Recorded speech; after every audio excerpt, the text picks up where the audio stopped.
Greetings everyone. Thought I'd do a video on what I do when I'm on the road for eating, nutrition, what it takes to kind of sustain yourself when you're on the road.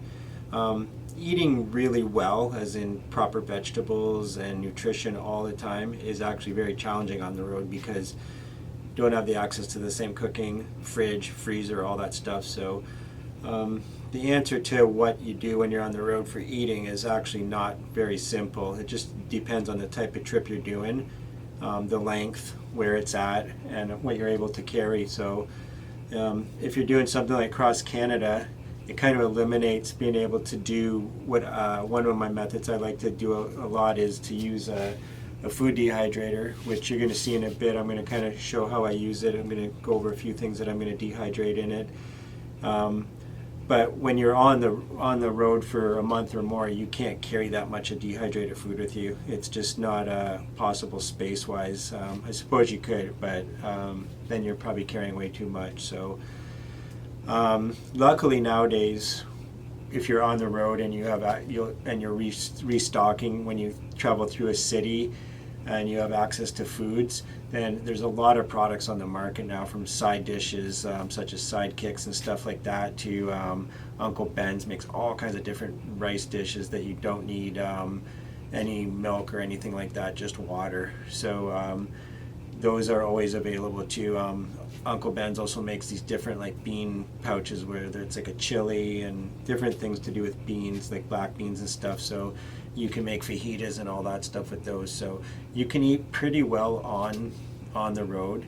And there's always canned stuff like tuna and stuff like that, and beans and whatnot. So for shorter trips, like 10 days or less, not just cycling, whether it be canoeing, backpacking, any type of stuff like that, hikes, of 10 days or less, maybe a little more, up to 2 weeks, even 3 weeks, then I would probably go with the dehydrator, and I would try to dehydrate all my meals.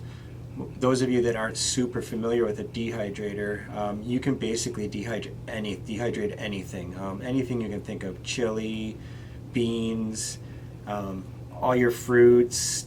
You can do jerky in them, so you got your meats for protein. You can do anything you can think of. You can dehydrate hummus in them, mashed potatoes, all your vegetables. So you can dehydrate everything you need and just make meals out of it. Dehydrate your ground beef. Usually I'm gonna when I do chili, I'm gonna do that separate. I do have some chili here that I bought. It's canned, but that's only because they didn't actually have any green beans at the store, if you can believe it, at a grocery store right now. So I'm just going to, for this purposes of this video, I'm just going to use some canned stuff. And for the baked beans, I would just use canned stuff anyways. I really like the baked brown beans from Heinz, so that's what I'm going to be using for these purposes. But as you're going to see, I'm going to do, first off, I'm going to do some raspberries, I'm going to do some blackberries. It just depends on the type of dehydrator, how long you're going to want to dehydrate them.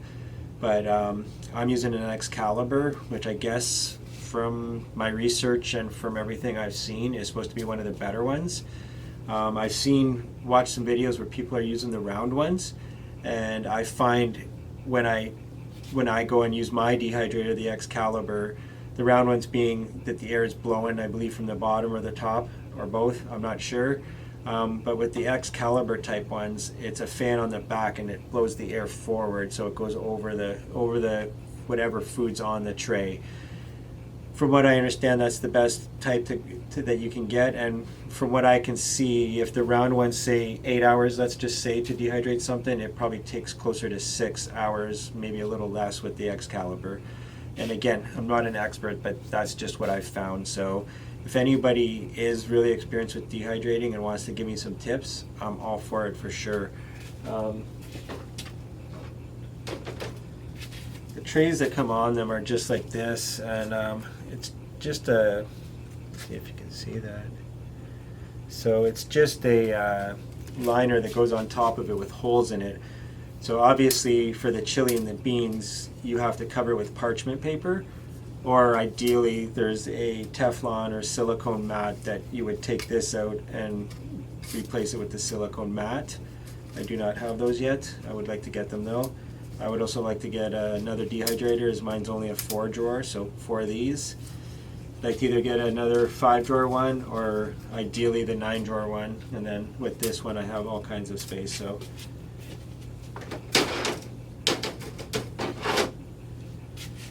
yeah, I'm gonna go and I'm gonna start doing the dehydrating of the prepping of the raspberries and the blackberries for the dehydrator.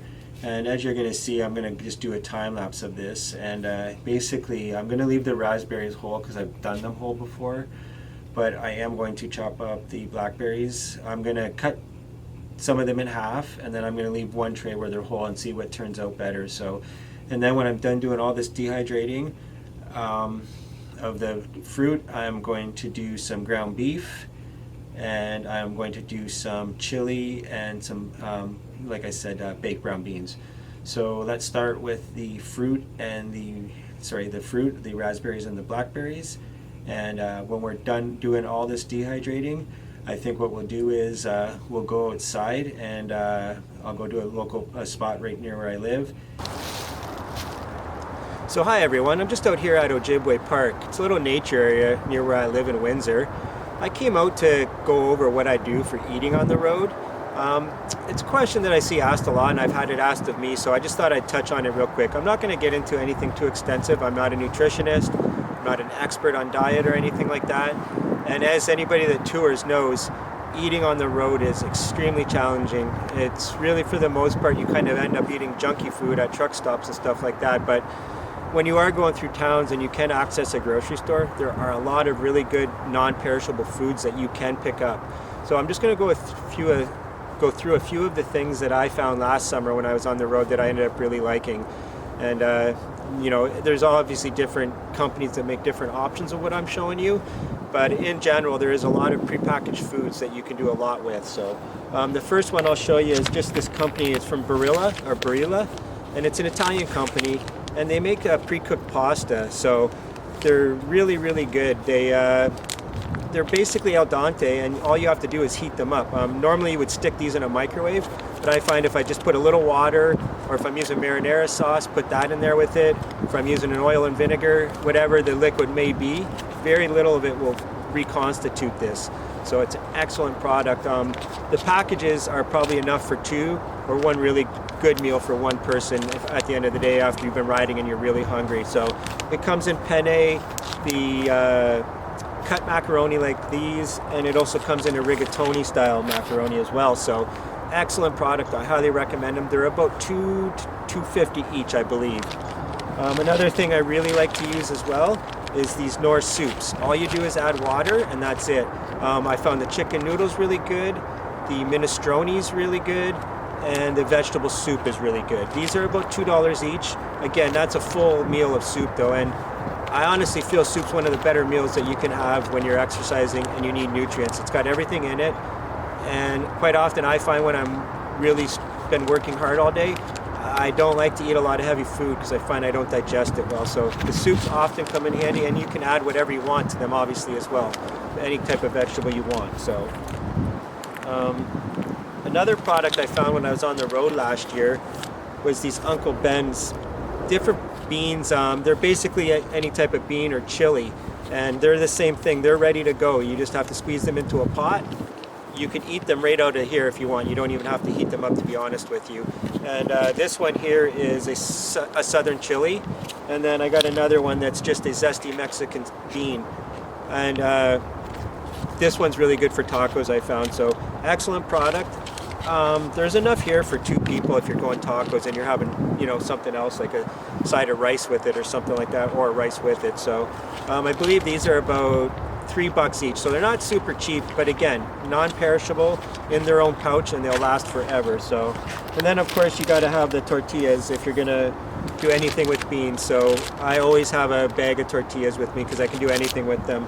Another thing I like to do is get these little tuna packs, and this is just plain tuna. There's no, you can get the ones with all the crazy mayo and spices and stuff in it. I bought a couple of those, and they actually turned my stomach when I was riding long days and it was hot out. So plain tuna comes with a couple packs of crackers, but I really like to just put them in the tortillas. So that kind of covers what I brought out today, but there's so many things that you can do. Obviously for breakfast, my main staples are oatmeal, and then I'll put some fruit in there. I dehydrate my fruit like you said, like I've already shown you. So I'll do the oatmeal. I'll bring stuff for pancakes. And then when I'm going through towns, like I said, I have a little holder that you can put eggs in so they don't get broken. So when I can, I'll grab myself a few eggs. Like if they have the half dozen packs, I'll grab the 6-pack. And I'll use that, and I'll use those up in the first few days, and then I'll get back to the oatmeal. Oatmeal ends up being the staple, but definitely you get tired of it even if you put fruit in it. So obviously coffee is a big part of every morning, so always have the coffee. And like I said, I'm gonna fire that up just so I can show you how that all works.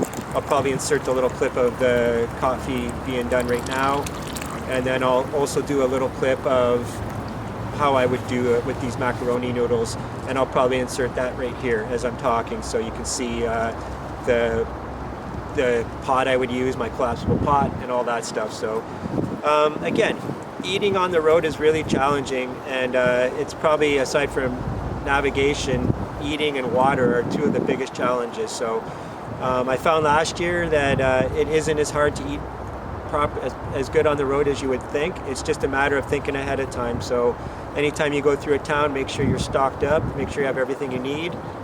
Hopefully you do experience the joys of trail magic, and every once in a while get invited to stay at somebody's place, camp in their backyard or on their property, and that often comes along with a nice meal and some good hospitality, as I experienced on my trip last year with Dale and Colleen that I met in Guapel, Saskatchewan. So yeah, again, as far as keeping hydrated, water is obviously the number one thing. It's always been, but you definitely have to replace those electrolytes. So I drink a lot of Gatorade for sure, and then I try and carry around like some electrolyte tablets, but you just have to make sure those are sealed in something good, because they'll turn into one mass, one big clump of electrolyte tablets that you kind of got to try and break apart. So yeah, water is obviously key on the road. I did have a couple bad days, my first days into the prairies, where I didn't pay enough attention to the water and ended up suffering really, really bad. The one day I thought I was going to have to try and flag down a ride. I actually did kind of try to flag down a ride, but with everything that's going on in the world last summer and now with the virus, no one stopped, and I'm assuming that's why. I was also pulling a trailer, which might inhibit some people from stopping, because just can't fit all that stuff in a vehicle. So yeah, again, it's always a challenge to eat on the road. There's always the snack stuff that you're going to want to, like your Cliff bars and your Power bars and just different snacks, trail mix, stuff like that. Jerky is excellent source of protein while you're riding and doesn't really upset the stomach too much. All kinds of stuff like that. So always a lot of snacks during the day when I'm riding. So that's kind of really it. I mean, it's really kind of something you adapt to as you're going, where you are, what the grocery stores have to offer. There's always fresh fruit stands and vegetable stands in the summer on the side of the road when you're going through different places. So those are always nice to capitalize on. But yeah, basically the key is just making sure that when you do go through a town, get this stuff you need, and don't be afraid to have that little bit of extra weight at first. When you restock, you're always going to have that little bit extra weight. It's obviously going to go down as you eat the food though. So yeah, the best thing I can say is just make sure you eat a lot and make sure you eat often. So that's it. That's all I got for this kind of thing. And if you have any questions or anything to add to this situation, please feel free to comment. And if you followed this all the way through to now, obviously didn't find it too excruciating. If you wouldn't mind hitting the subscribe button and hitting the like if you don't mind, and drop a comment. Always good to hear from you. Like I said, if you got anything to say on nutrition, eating, or just anything to do with cycling in general, I would really appreciate it. So drop a comment if you want. Thanks guys, have a great day.